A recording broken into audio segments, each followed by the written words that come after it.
The meeting rules. Now, this meeting is being live streamed on Southwark Council's YouTube channel, and a recording of it will be available after the meeting. Please note all guests will have their microphones muted when they join the meeting. You'll be asked to remain on mute unless I ask you to speak. For example, in the 3-minute slot reserved for objectors, the applicant, supporters, and ward councillors.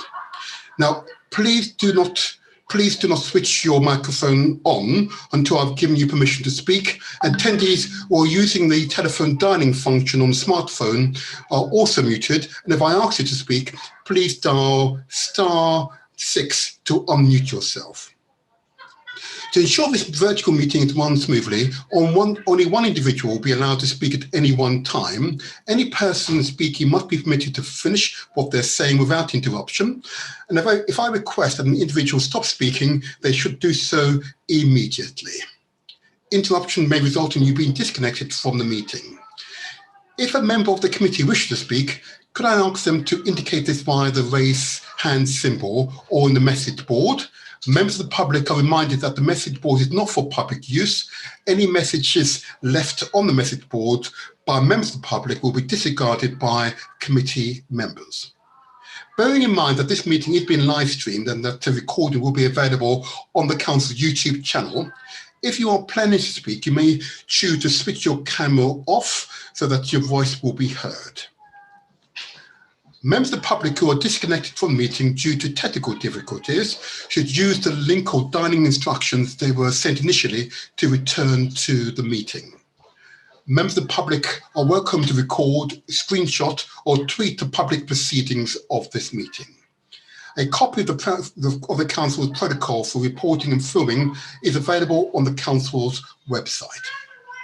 During the meeting, members of the committee will not access the internet except as it relates to the official business of the meeting, send or receive emails, text messages, or tweet concerning the business of the committee to anyone outside the meeting. Please note that members may be accessing the agenda papers via the internet. We'll be taking a 5-minute screen break every hour and reconvening immediately thereafter. I'd like the officers to introduce themselves and explain their role at this meeting. And I'll begin with the planning officers. And if I can begin with the Director of Planning, Simon. Morning, Chair. I'm Simon Bevan, the Director of Planning at Southwark, and I'm here to advise the Committee on Planning issues. Thank you. General Manager, Strategic Applications team. Yvonne? Yes. Good morning, Chair. My name is Yvonne Lewis. I'm the Strategic Applications Manager, and I'm here as the manager of the case relating to the former Blackfriars Crown Court. Thank you very much. Group Manager, Major Application, Dipesh. Thank you, Chair. Good morning. My name is Dipesh Patel. I'm here to assist and advise with the second application at Rennie Court. Thank you very much. Can I ask the planning officer presenting? Patrick? Good morning, Chair. Thank you. My name is Patrick Cronin. I'm Senior Planning Officer in the Strategic Applications team, and as you say, I will be presenting the Blackfriars Crown Court planning application today. Thank you. Thank you very much. And again, Planning Officer presenting 6.2, Glenn. Thank you, Chair. Morning all. Glenn Moran. I'm a team leader in the fast track team in the planning department, and I'll be presenting on the second item, which is the garages adjacent to Threvik House in the Rennie estate. Thank you very much. Team Leader, Design and Conservation, Richard. Good morning. My name is Richard Craig. I'm the Design Officer, and I'll be offering design advice on both applications. Thank you very much. Team Leader, Transport Policy, Alex. Thank you, Chair. My name is Alex Oyebade. I'm the Team Leader, Transport Planning from the Transport Policy Department, and I will be looking after the highway and transport implication of the two development proposals. Very good. Thank you very much. Can I have the Regeneration Manager, Region South, Magda? Hello, my name is Magda Bartosz, Regen Manager from Region South. I'm here to answer any questions on item 5 of the agenda regarding the Peckham Coal Line Section 106 drawdown. Very good. Thank you very much. Can I have the Team Leader in Planning, Neil? Good morning, Chair. I'm Neil Loebscher, and I will be presenting the, item 5, the release of the Section 106 funds. Very good. Program Manager in Environment and Leisure, Pippa. Good morning, I'm Pippa Krishnan, Programme Manager from Parks and Leisure, and I'm also here to answer questions on item 5, the section 106, with relation to Cotswold Park. Very good, thank you very much indeed. I believe I've completed all the planning officials here. I'll now move on to legal officers, and if I can invite the legal officer to introduce herself, Margaret. Good morning, Chair. My name is Margaret Foley. I'm the legal officer for this meeting. My role is to advise members of the committee on legal matters relating to planning and to deputise for the monitoring officer. Thank you very much indeed, Margaret. Can I now move on to the constitutional officer who we have heard from, Gerald? Good morning, Chair. My name is Gerald Goler. I'm the constitutional officer and clerk of this committee. I'm here to minute the meeting and to advise on the procedure for hearing the items and on decision making. Thank you very much indeed. I'll now move on and formally begin the meeting. And I believe there are no apologies at this point. So I'll move on from there. Item 2 is confirmation of voting members. I will now ask members of the committee to confirm that they are voting members of this committee. And I'll begin with the Vice Chair, Councillor Morell. Can you confirm you are a voting member? Yes, thank you, Chair. Yes, I am here and I'm a voting member. Thank you.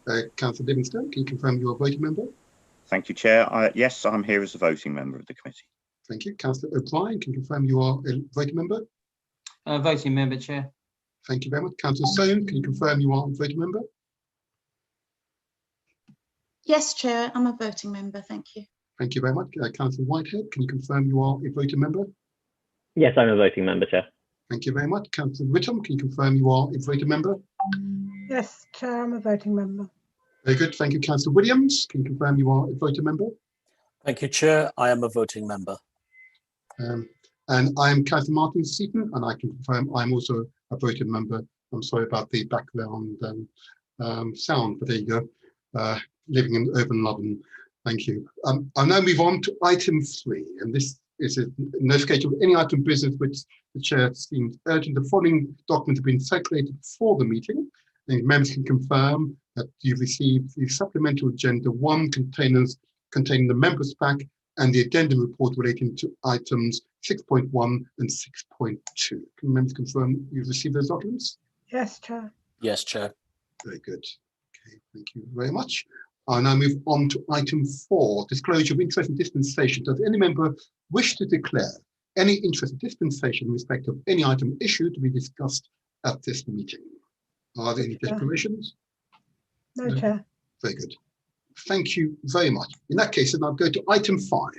And this is to release the sum of £456,541.27 from the section 106 agreements associated with the below development for the purpose of delivering phase 1 of Cotswold Park Master Plan and improvement to Kirkwood Road Nature Reserve. Members, this is pages 1 to 10 of the main agenda pack. Can I ask the officer who's considering the report to again introduce yourself, and you may begin your presentation. Mr. Loebster, I believe. Thank you, Chair. My name is Neil Loebster, and I'm the planning officer presenting and advising many managers and members on the release of Section 106 funds in regards to item 5. The objective of the release report is to release £456,541.27 from the Section 106 legal agreement associated with planning reference 13 AP 0876 for the purpose of delivering phase 1 of the Cotswold Park Master Plan and the phase 2, the improvements of Kirkwood Road Nature Reserve.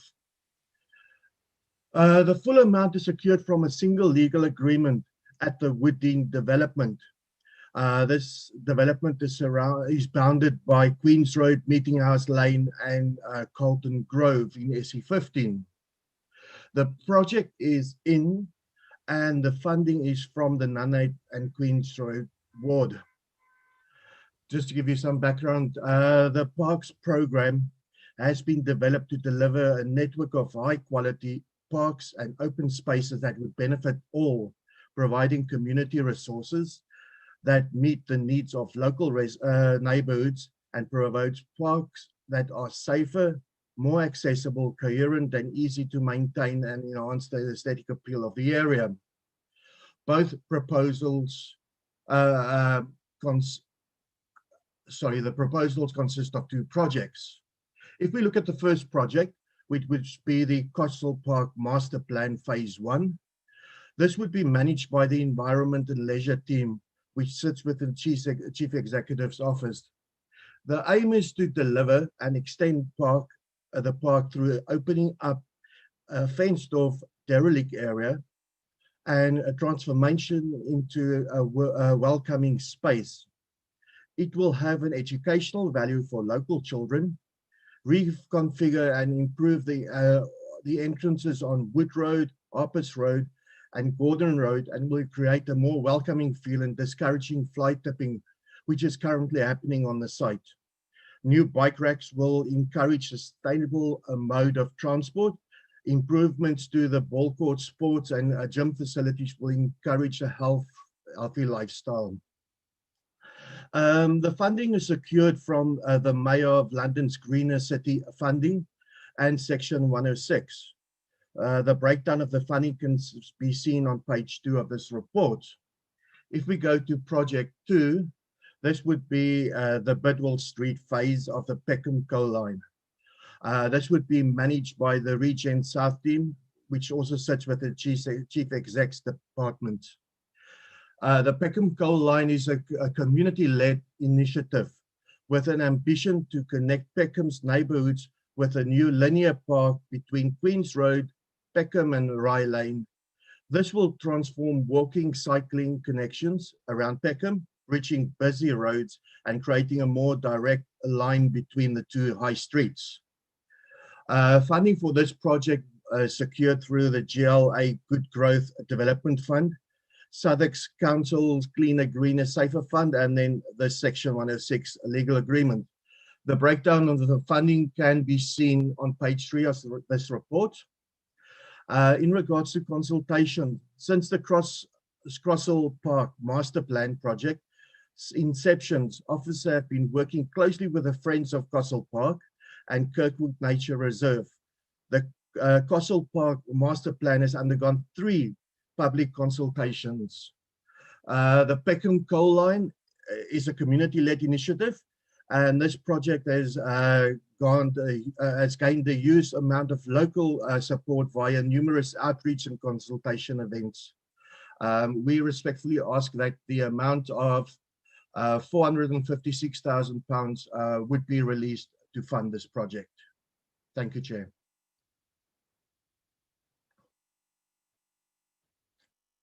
Sorry, Chair, you are muted. Thank you. Thank you. Thank you very much indeed for your presentation there, Neil. Are there questions from the committee, first of all? Any questions?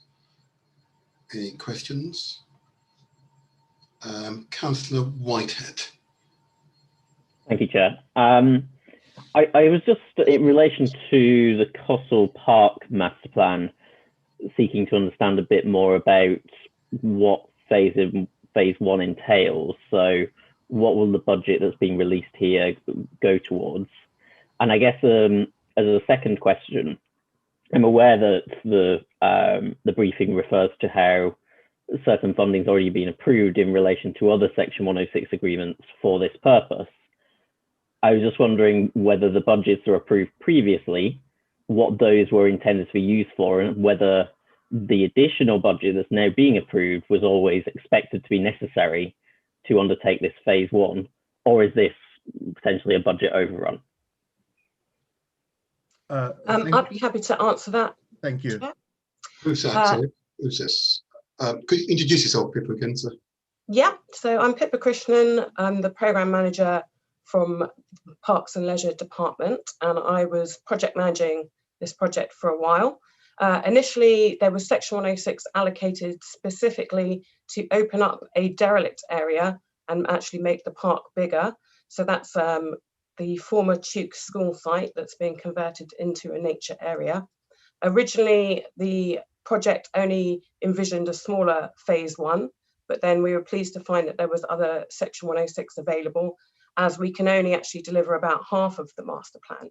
But we wanted to ensure that the money was used towards a kind of a good plan that would not be piecemeal investment in the park, which is what has happened previously. So we're aiming for a high quality improvement with a greater aim, and this will deliver the nature area, new pathways, and new benches and gym equipment and improvements to the ball courts.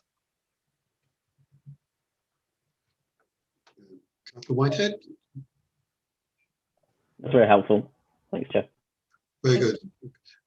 And of course, I know I mentioned this in briefing. In other words, the 256,000 have been fully spent. That is the previous Section 106 that was secured. That has been fully spent. So some of the Section 106 has been spent so far, and the rest is going towards the main contract. Yes, I think the question that came up in briefing is, because these are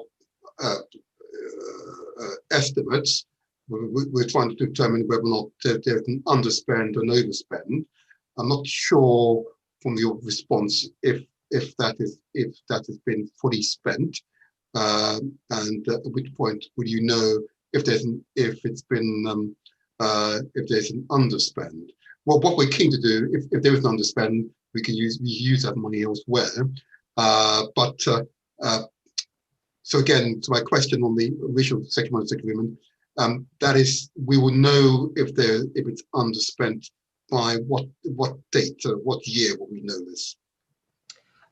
Construction is due to start early next year and be finished by about the summer. So we should know by the summer next year if there's going to be an underspend. Right here. Councillor, sorry, can I just intervene there?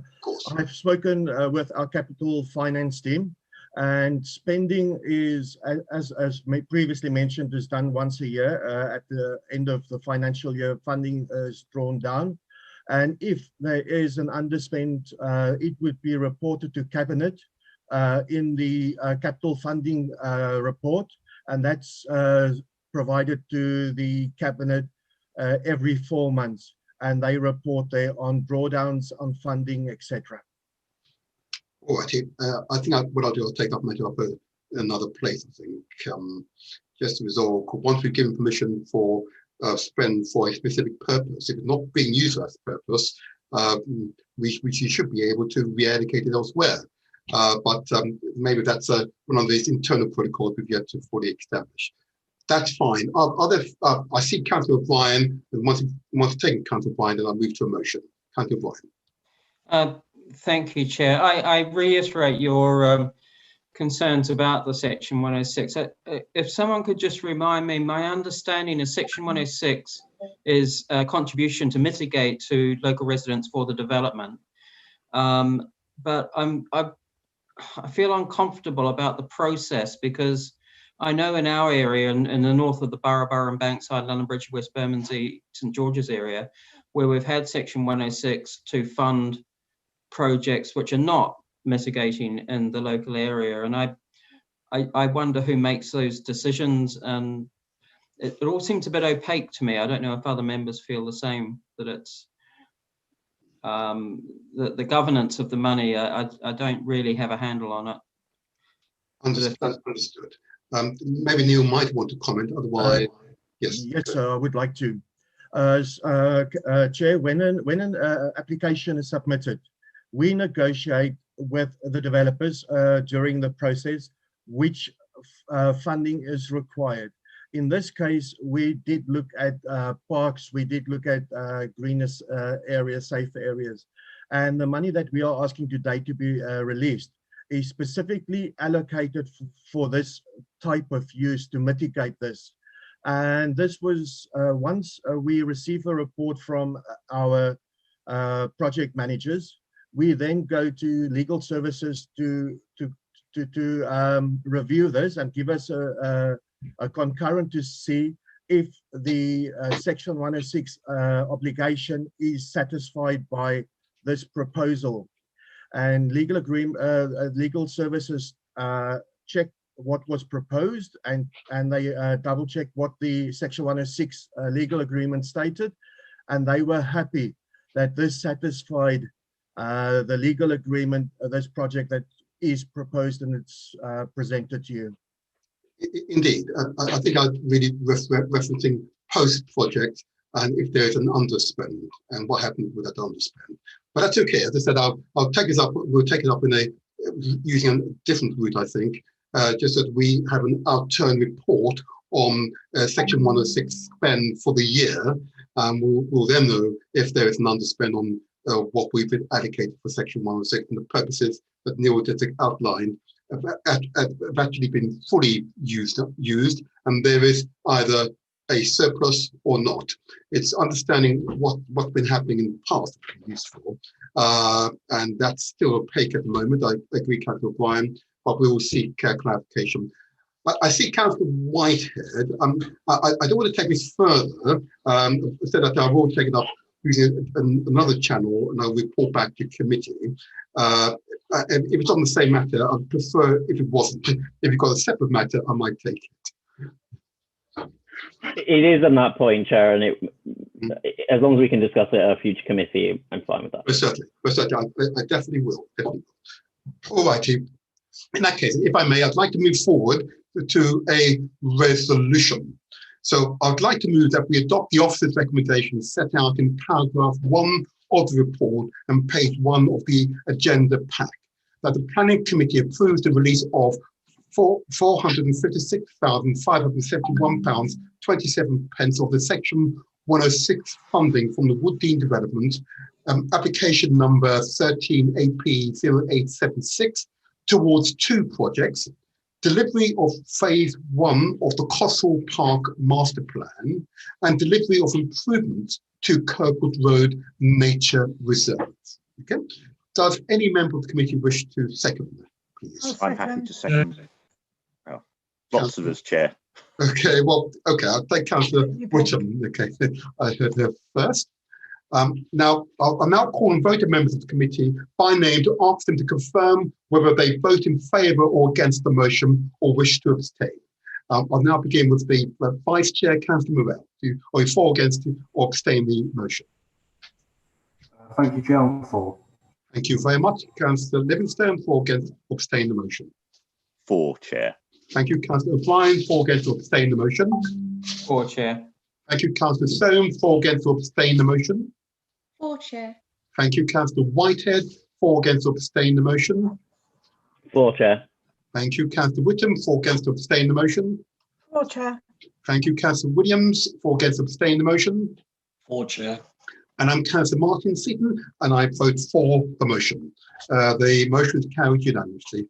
Thank you very much, Officer, for your presentation and responses to committee questions. Thank you, Chair. Thank you. I'll now move on to item 6 on our agenda, which is the development management. The next item of business concerns the determination of planning applications. I'd like to remind everyone of the committee's guidance and conduct of business.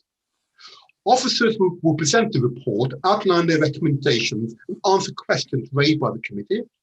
If present and wishing to speak, the following may then address the committee for no more than 3 minutes each. A spokesperson representing any objector to the application, and by now you need to identify a single spokesperson, and if more than one objector wish to speak, the time will be divided accordingly within the 3 minutes time slot.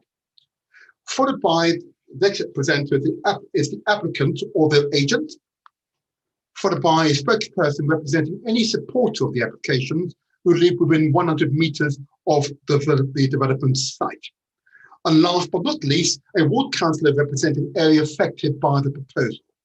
Now, each speaker should restrict their comments to the planning aspects of the proposal and should avoid repeating information which is already in the report. The meeting is not a hearing where all participants present evidence to be cross-examined by other participants. At the end of each representation, the committee may ask questions of the presenter. Speakers should leave the committee on subject which they will welcome further questions. Ward members in attendance and those nominated to speak on behalf of objectors, supporters and applicants may be asked to make further brief contributions in case any issues need to be clarified after they've addressed the meeting. Now, this is not an opportunity to take part in the debate of the committee. After receiving all submissions, the committee will debate the application and consider the recommendations. This is a council committee meeting which is open to the public, but there should be no interruption from members of the public. Finally, I would like everyone present to know that although the committee comprises members of different political parties, we are not politically whipped.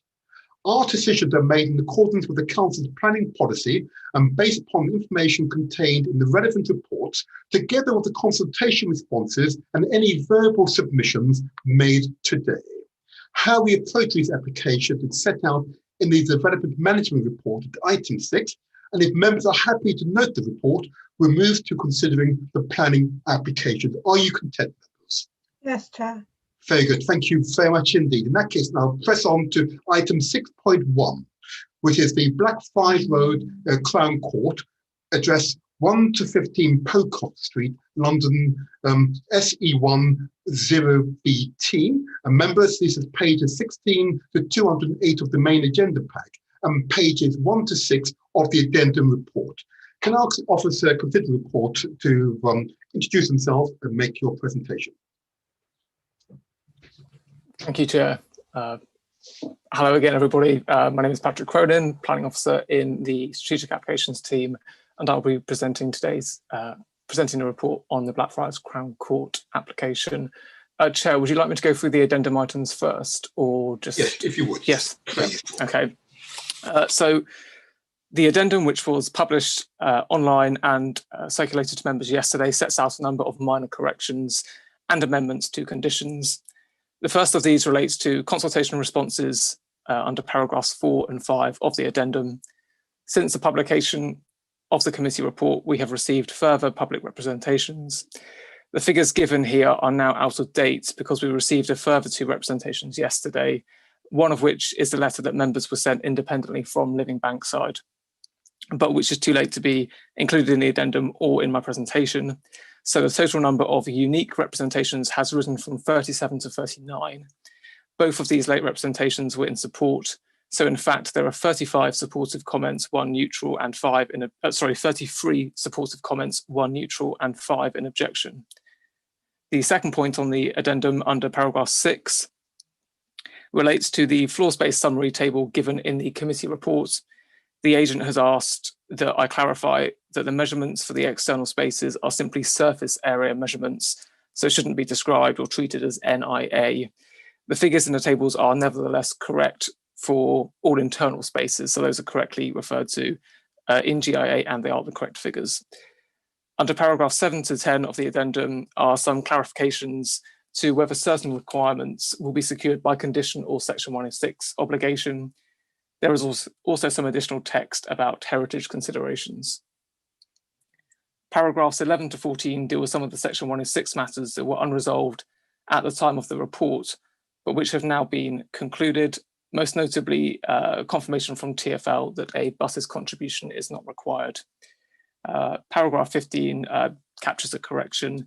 And then finally, under paragraphs 16 to 21, some changes to the CEMP, CLP, landscaping, cycle storage and noise levels on terraces conditions are set out. 2 new conditions, one relating to obscure glazing and another at the request of Thames Water are also needed. And as the concluding paragraph to the addendum reflects, these changes are minor, such that the recommendation remains that planning permission be granted subject to conditions and the completion of the section 106 agreement, as well as referral to the Mayor of London. I can proceed now with the presentation if you'd like, Chair.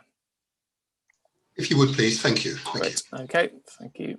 If you can just bear with me a second, I just need to share my screen to do so.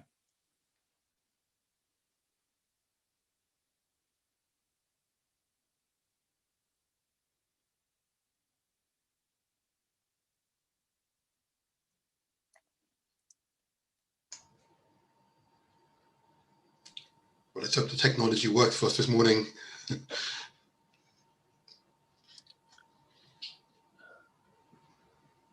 It's visible on my screen. Can you let me know if it's visible to you yet?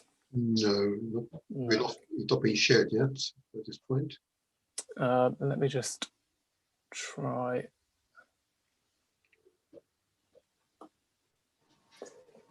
Sorry, we're using Zoom today rather than Teams, so I'm a little bit unfamiliar with how to share a screen, but is that any better? Can you see a front page yet or not? Not yet. Not yet. I know we've got Tim and Gerald here might be able to assist.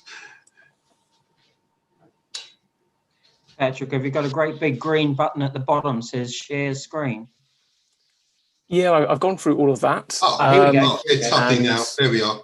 Something's happening. Yes. Let me know if you can see our blue slide. Yep, we can now see it. Brilliant. Okay, sorry about that. Not a problem.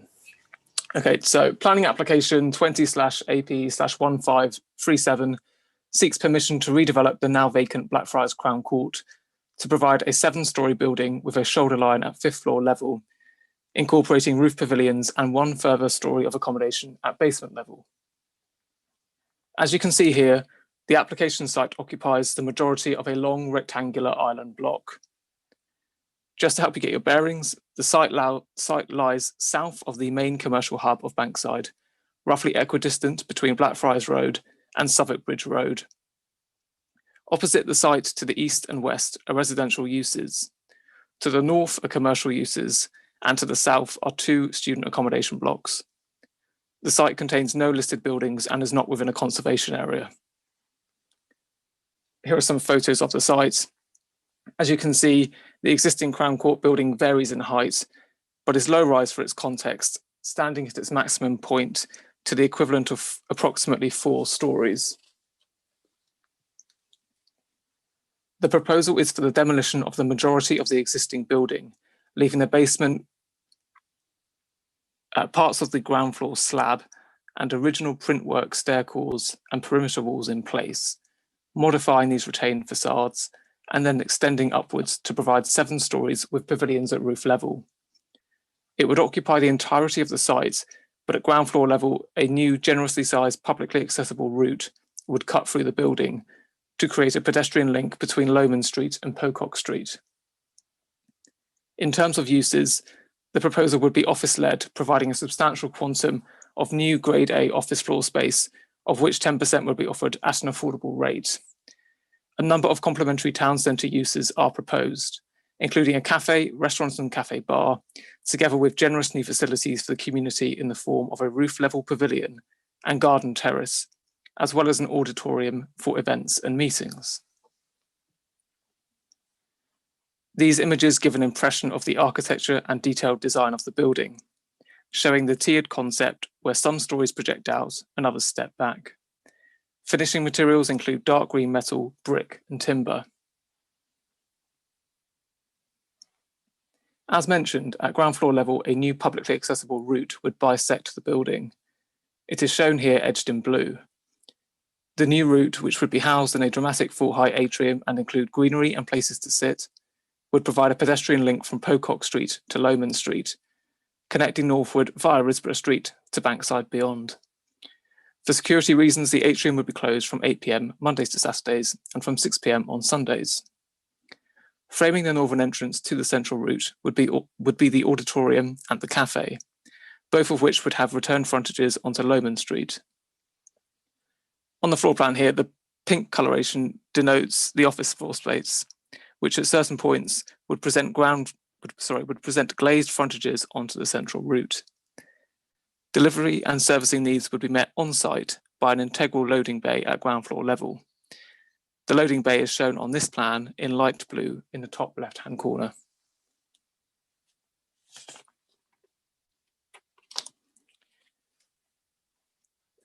This plan shows the basement level, which, as explained previously, the basement would be retained and internal modifications carried out.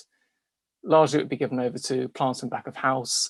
The area edged in red would be a dedicated end-of-journey cycle facility, so that would provide showers, toilets, changing facilities, and the like. and then over on the right hand side of the image in pink would be some basement level Class B1 office accommodation. Here are some images of the street level interface of the proposed building and the atrium, which houses the central covered pedestrian route. The six floors above ground floor level would be given over to open plan office floor space. At the centre of each floor plate would be a pair of circulation cores, and some floors would benefit from outdoor space in the form of perimeter terraces. 10% of the total office floor space, equating to just over 3,300 square metres, would be offered at discounted rental rates for eligible affordable workspace occupiers. The building's tiered form will create roof terrace areas at 5th, 6th and 7th floor levels, to be given over largely to trees, greening and outdoor space, but also including pavilion structures that provide functional uses and facilities for the community. It will be arranged in 3 zones. The west zone will be an amenity terrace for office occupiers.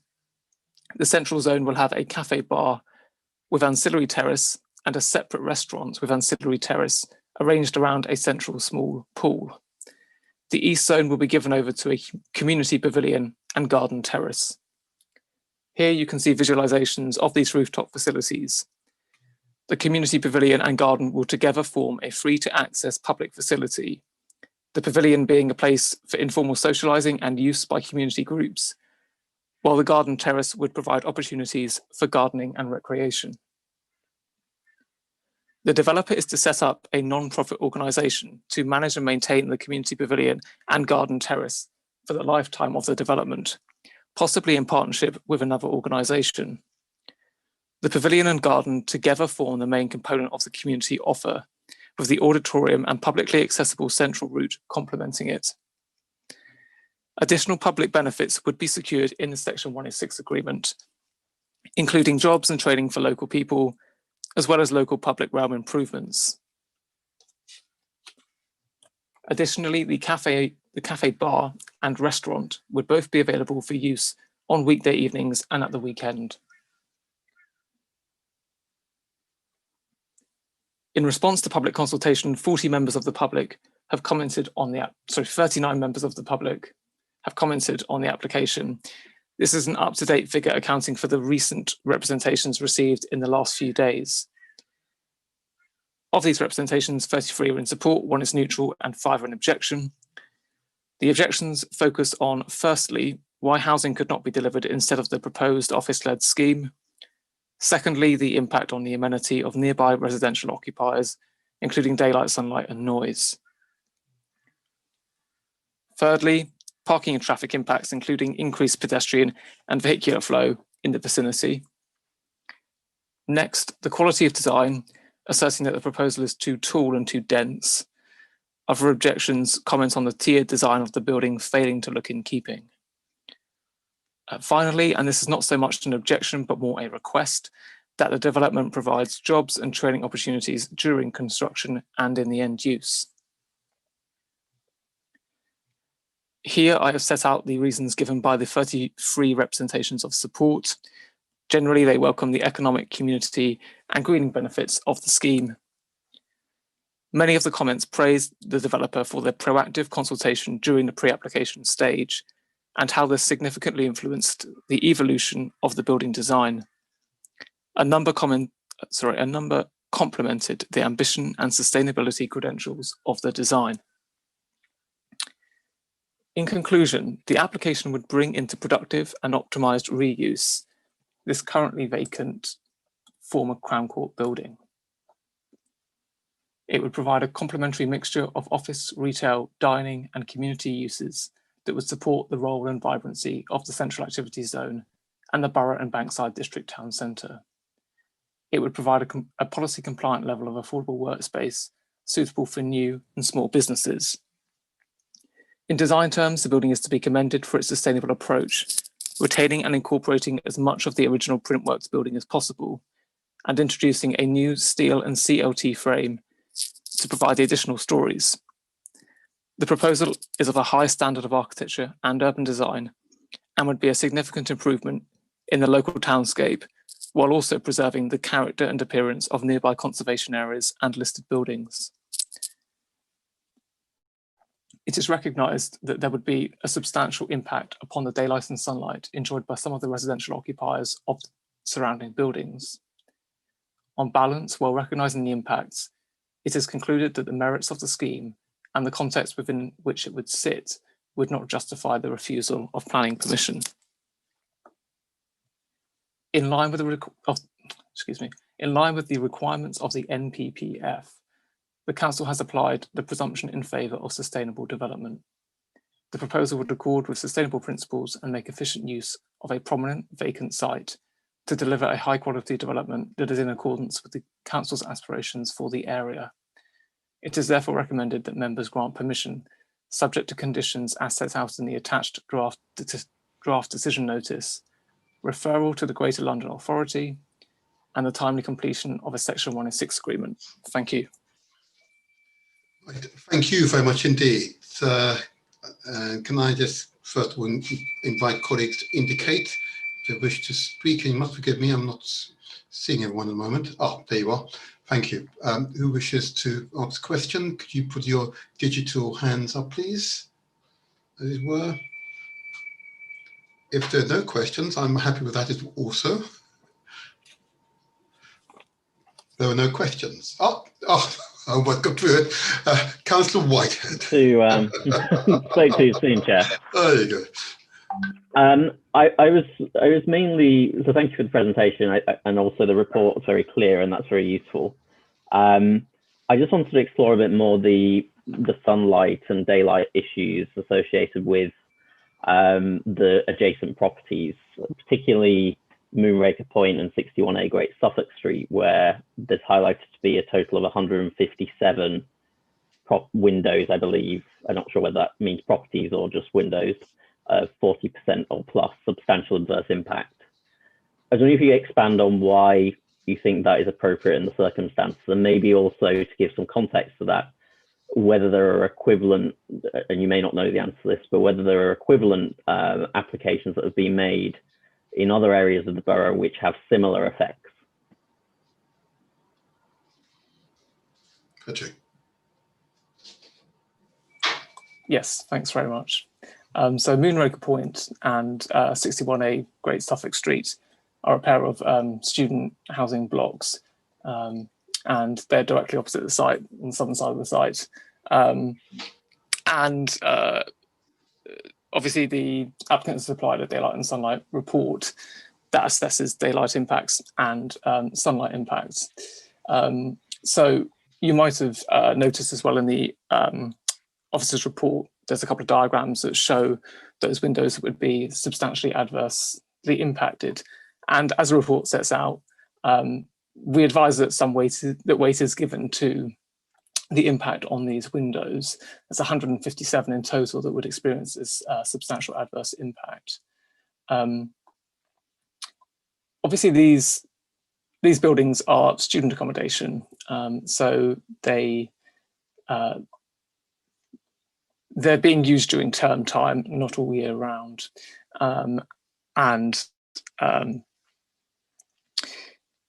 the building's design means that it stands very sort of, the facade stands to the back of the pavement, and in this respect it is somewhat reliant on the openness of the application site for receipt of daylight and sunlight, you have to give some consideration to that in an urban context, that where a building has that kind of relationship to the street, it would then be unreasonable to expect the site opposite to have a kind of suppressed form of development simply to sustain that level of daylight and sunlight receipt for the property opposite, particularly where that property was developed relatively recently, which is the case with Moonraker Point and 61A Great Southwark Street, having been developed about 10 or so years ago. So those buildings were developed at a time when really the same set of planning policies and guidance applied, and they did so knowing that there was reasonable potential for the site opposite to be developed at a future time. And so there are a couple of factors. The first one, like I explained, is that the building stands very close to the boundary line and therefore takes more than its fair share of daylight and sunlight. But there's also a second factor, which is that the inherent design of these buildings does create some relatively high, there are features inherent to the design of the building that mean that the level of daylight that's currently being received is actually being reduced actively by the building itself. These are things like balcony overhangs and protruding fins. This is again set out in the report in quite some level of detail. And we have accepted from the applicant a no balconies or without balconies assessment, which essentially simulates what the daylight and sunlight would be to these windows if those elevational features were not there. And those show that there are some improvements to these windows, demonstrating that the inherent design of the building is not helpful. So those are a couple of factors. It nevertheless stands that there are substantial adverse losses to these windows. Like I say, they benefit currently from a relatively unobstructed view over a low-rise site. And so, like I say, we've got 157. It's the majority of the windows, as shown in those images, that would be substantially adversely impacted. But the context of the site, the relationship with the building, the inherent elevational features that restrict daylight and sunlight at present, and the reasonableness of allowing appropriately scaled building to be developed opposite means that we think in this instance, while we recognise that the impacts are significant, that they are outweighed by the benefits of the scheme. Right, yeah. Thank you for that. Councillor Whitehead, do you wish to follow up, or you? Yeah, just on, and maybe it's a question for other officers. My second question was whether there's any comparable schemes where similar adverse effects have been present that anyone is aware of, because it seems quite significant, that number of windows to be affected. But because I'm new to the planning committee, I want to kind of understand, is this something that commonly arises? Are there other schemes regularly that see such significant impacts on daylight properties? Okay. Thank you for that. I wonder if Patrick, Yvonne wishes to respond. Well, maybe I could respond, Chair. Yvonne Lewis, Strategic Applications Manager. I perhaps don't want to specifically point to other schemes, because I certainly wouldn't want to risk misleading so on. I don't have exact figures, obviously, in front of me for other schemes. But what I would say is this isn't a particularly unusual situation, and particularly in somewhere like Bankside, or actually it happens in Bermondsey as well, where you have your relatively large buildings set at back of pavement on narrow streets, where they have previously enjoyed light over a neighbouring site, which is relatively low rise. So it's not an unusual situation. I can think of a lot of cases where we have had a significant number of windows that have had what are classed as major adverse impacts, and we have accepted them on balance because of the benefits of the scheme and the reasonableness of the scale of the development that is being proposed. So I don't want to necessarily sort of point you in any particular directions, but I would say it's not an unusual situation, and it will arise where you have high densities of development, which is precisely why the GLA and others are looking at a recognition that the BRE as a national sort of form of guidance perhaps needs to be applied particularly sensitively and flexibly in central London locations, because it's not necessarily representative of the kind of environment that you find in central London. Chair, could I ask one more follow-up? Is that okay? Of course, yes. I just wanted to understand, with respect to the current Crown Court building, compared against this new scheme, like, of course, that I think it's to be expected that maybe the density and height of the building that's being proposed here is greater than the pretty low level development that's currently on the site. But with respect to the boundaries, and I'm not just referring to the student accommodation boundary here, more the entire boundaries of the site, are the boundaries of this building the same as the Blackfriars Crown Court boundaries? So in other words, are they as narrow, the gaps between the adjacent buildings on each side approximately, or is this building effectively bigger in scale, so bigger in diameter comparatively? Would you like to respond? Yeah. In terms of footprint, if I think I've understood the question correctly, the proposed building match is always very similar to the footprint of the existing building, certainly in terms of its street frontages, and then the eastern boundary, the western boundary where it fronts onto the Bacon Factory and 55 Great Southwark Street. But the main difference, obviously, is the height. Very good. Thank you very much indeed. Thank you, Councillor Whitehead, for your questions. Councillor Livingstone. Thank you, Chair. Yeah, I noted that one of the objections that were shown on the presentation was relating to wind impact. Obviously, there's quite a number of narrow streets surrounding this site, and so I could see how there might be a potential issue about wind canyoning. I note that paragraph 385 of the report, the third bullet point, suggests that this wouldn't be this case here, and I'm assuming that's because the height of the building isn't sufficient to deflect wind to create that wind canyoning. But I just really wanted some confirmation on that, given it was a point raised in the objections. Thank you. Patrick? Yes, thank you, Councillor Livingstone. Yes, as paragraph 385 of the committee report sets out, the scale of the development didn't, in our view, necessitate an EIA. And normally it's with EIA development that a wind assessment would also be supplied. It hasn't in this case. The scale of the building at 7 stories with additional rooftop pavilions would not place it significantly higher than the surrounding context. There aren't any particularly long corridors effectively created by streets. They're often kind of truncated by other buildings or by railway lines. And so we felt in this context that there wouldn't be any particular likelihood for wind tunneling or canyoning to occur. Like you suggested, the scale of this building is not so high that you would then get kind of wind effects around the building either. So in this case, we didn't think it was necessary. And like I say, ordinarily would only really be requiring that level of information with an EIA development.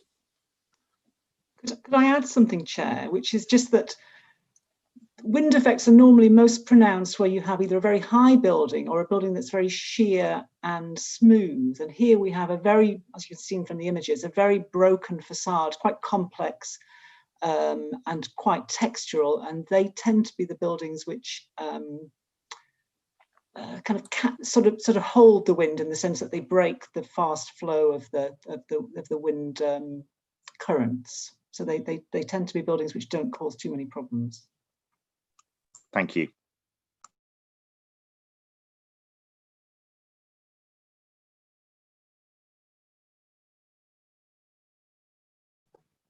You're on mute, Chair.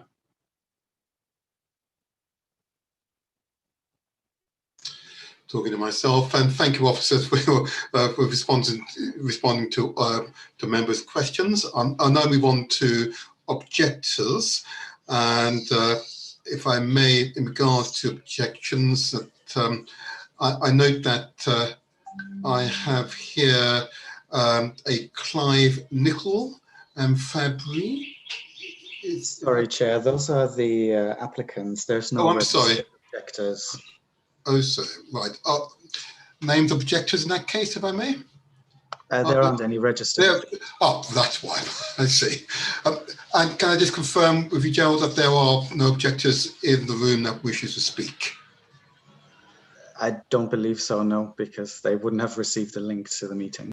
Very good. In that case, then thank you very much. I'll move on in that case then to the applicant agent. Indeed, get the names right. Clive Nicol from Fabry. Hi there. Is that Clive? It is, yes. It is. And the other name I've got here? Fabry? Fabrics. Fabrics. Oh, that's the company name. I'm sorry? That's the company. Oh, I see. I've got comma. Right, I see. Right. Not a problem. Right here, then. In that case, then, as I'm sure you are familiar with our processes, that I'll give you 3 minutes to make your presentation. I note that you have a number of other colleagues here who might respond to committee questions. I'm not proposing to introduce them at the moment. Can I ask you yourself to formally introduce yourself, where you're from, and once you're ready, I will start the clock and you have 3 minutes to make your presentation. Please could you introduce yourself. Hi there. I'm Clive Nicol. I'm the Chief Executive of Fabrics, which is the applicant for the scheme. Thank you. And in that case, then, if I may, I'm going to give you 3 minutes to make your presentation. You may begin your presentation now. Chairman and councillors, thank you for the opportunity to speak today. At Fabrics, we have a reputation for our genuine approach to ensuring our actions have a positive impact on nature and people. Examples of our recent work in the borough are the restoration of the 100-year-old bottle factory on Oswey Road, Peckham, and the repurposing of a former police station located next to Blackfriars Crown Court. Our preference is to reuse buildings and reduce landfill. Where this is not feasible, we want new buildings to be highly sustainable, inclusive, and impactful. Post-COVID, the demands of office occupiers will change for the better. And we believe better looks like the building we're presenting today. It is designed to enhance occupiers' well-being, it's naturally ventilated, has excellent natural light, high ceilings, and extensive external space. It will be highly sustainable and is on course to achieve a BREEAM Outstanding certification with a minimum target of excellent. 4,000 square metres of the existing building will be retained. The building's architecture and mass has been adapted via close consultation with local residents and the planning team to ensure it's a respectful neighbour. Typically, roof spaces are neglected or an afterthought, but our 1.4 acre green rooftop will classify as an urban forest. It will include 1.5 metre soil pits to help over 100 trees thrive. The environment we will create will drive biodiversity and become a home to a wide variety of wildlife, including stag beetles, whose European stronghold is South London. The investment and structure needed to support the extent of soil, irrigation and planting should not be underestimated, nor should our detailed maintenance plan, which ensures its longevity. In an unprecedented step, we selected the most commercially valuable space to put a community building and garden. We hope this will serve as an example to other developers that those who are most in need of inspiration in our cities have to be part of the journey, feel inspired and have a sense of place. A trendy coffee shop serving £4 lattes is not a community benefit. A beautifully designed community space and garden will have a self-serve tea and coffee point and an honesty box. This is about listening to what people in the area feel they actually need and can materially enhance their lives. We will set up a not-for-profit organisation to run the community space with appropriate partners such as Living Bankside, Better Bankside and BOSS. Through extensive engagement, we've created a detailed management plan for the public space. The legal agreement will ensure that we are bound to an ongoing financial contribution to subsidise operational costs. Notwithstanding all of the community benefit, we are repurposing a redundant building, delivering over 32,000 square metres of the highest quality office space and creating up to 2.5 new jobs, aligning with the council's policies and aspirations for the area. This is a building built for purpose by a developer who has a track record of delivering on what they say. Thank you for your time and we look forward to receiving any questions. Thank you very much indeed. Well timed. Thank you. Questions from the committee to the applicant? Questions from the committee? Use your digital hands. I see Councillor Whitehead. Go ahead, Councillor. Thank you, Chair. I just wanted to ask the applicant about the proposed swimming pool on the roof of the development, and could you clarify in terms of the swimming pool what its purpose is intended for, and whether there's any future intention to make this available to the wider public or people who are making use of your restaurant cafe area? So the intention at the moment is, because it's a building that we're speculatively building, so we don't know at the moment who the end tenant will be, but it's designed with the idea that the pool will become a wellness facility for tenants. With the amount of people that will be in the building, which could be around 2,000, we need to provide these facilities and workspaces in the future. COVID has just proved that offices can't be just glass boxes that people turn up to and be chained to a desk and then sent home. So just from a health point of view, swimming before work, swimming at lunchtime, swimming after work. So it's just a benefit that we feel will really help people who work there. If it is not needed, for example, by a tenant, and a tenant says we've got absolutely no interest in it, which we think is highly unlikely, it may be something that we look at in the future of making more of a kind of open book and you pay for a pool, but that's not the intention. So we have to make use of it if we build it. Otherwise, there's no point just leaving it sitting empty. But at the moment, it's highly likely it will be a tenant wellness facility. Thank you for that question. Councillor Whittam.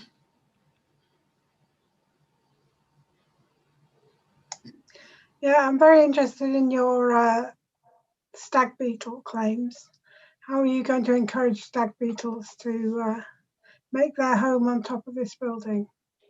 So we have appointed, so very early in the process, a landscape, well, more than a landscape, urban landscape designers, Harris Bugg, who are Chelsea Flower Show, winning landscape architects, dealing with urban environments and driving biodiversity into our cities. So that the technicalities of that, they will pick up, but that's not just something I've thrown in there just so it's interesting. That's something that is actually part of the plan. So I imagine it is literally. Thank you. Not strictly a planning question, but it was interesting to know. Can I just say, you'll need a loggery for at least 7 years for the grubs to develop. I'm not going to engage in that particular dialogue. I'm going to go to Councillor Morell now. Thank you, Councillor Whittam. Councillor Morell. Yes, thank you, Chair. You mentioned in your presentation a number of trees on the rooftops. Your CGI makes it look very impressive. Just wondering how you're going to achieve this and the longevity of the trees on the roof to make sure they survive for future use, etc. Yeah, no problem. So I think the rooftop CGI you've seen probably demonstrates less trees than we're actually going to deliver up there. The key feature is the tree pits. So, you see a lot of green roofs, you see a lot of great CGIs, but the infrastructure on the top of these roofs isn't there to actually make these trees survive. So we've effectively got a blue roof, which allows irrigation and allows the water to hold there.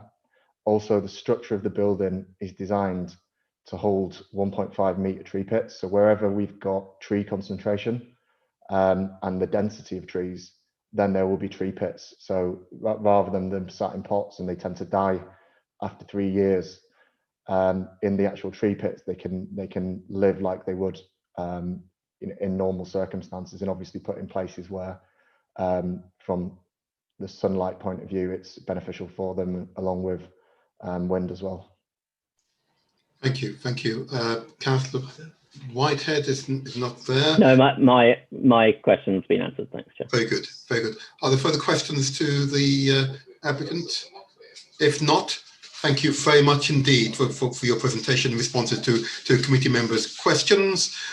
We've now reached that the witching hour, so I'm going to take a 5 minutes break, if I may, and we will reconvene. It's by my clock it's 12:07, so I